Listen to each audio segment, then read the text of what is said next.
তোমার সময়টা এত কম, তুমি আসরের সময় মাত্র আছো, একটু পরে কিন্তু সূর্য ডুবে যাবে। তোমার জীবনটা আসরের মতো, একটু পরে কিন্তু তোমার মাগরিব চলে আসবে।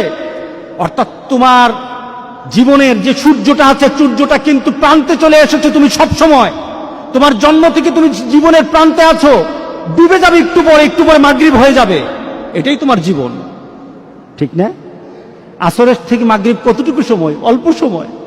আল্লাহু আকবার, আল্লাহু আকবার, আল্লাহু আকবার। আল্লাহ কি তুলনা দিলেন ওয়ালাস। এখন মিলিয়ে নেন, আপনার আমার জীবনকে এখন মিলাই। আল্লাহ বলছেন ইন্নাল ইনসানা লাফি খুসর। প্রত্যেকটি মানুষ, প্রত্যেকটি মানব, ইনসান বলা হয়েছে, হিউম্যান কাইন্ড, প্রত্যেকটি মানুষ আল্লাহ বলছেন ক্ষতিগ্রস্ত, সবাই ক্ষতির মধ্যে আছে। আল্লাহ বলেন না, আমার কিছু কিছু বান্দাকে আমি কিন্তু ক্ষতির মধ্যে ফেলে দেব না। আমরা কি পড়তে চাই? বলেন তো দেখি, আমরা কি পড়তে চাই যে আল্লাহ বলেছেন আমার কিছু বান্দাকে, তার জীবন, তার যৌবন, তার জীবনের সকল কর্ম, তার আখিরাতকে আমি ক্ষতিগ্রস্তের মধ্যে ফেলে দেব না। আল্লাহু আকবার বলি।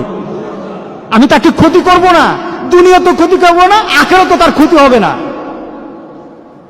ইল্লাল্লাযীনা আমানু ওয়া আমিলুস সালিহাত। মিলাই নেন, ঈমান, যার ঈমান আছে, তোমার শান, তোমার মর্যাদা, তোমার অবস্থান, তোমার ক্ষমতা, তোমার অর্থ, মরে দেখো। তুমি যদি নিজের জীবনকে মূল্যায়ন করতে না পারো, আল্লাহ যেটা বলেছেন ইল্লাল্লাযীনা আমানু, যদি ঈমানদার না হয় মরো, তুমি কতটুকু ক্ষমতা, তোমার কতটুকু অর্থ, তোমার কতটুকু গাম্ভীর্যতা, তোমার কত মর্যাদা। ফেরাউন, সাদ্দাত, নমরুদ তো দুনিয়াতে থাকতে পারে নাই। কথা ঠিক আছে কিনা বলেন? ফেরাউন, সাদ্দাত, নমরুদ তো দুনিয়াতে নাই, আছে নাকি? ফেরাউনের বাড়ি আছে, সাদ্দাতের বাড়ি আছে, সম্পদ ছিল কিনা বলেন? সবই তো ছিল, কিন্তু তারা কি লাভবান না ক্ষতির মধ্যে আছে?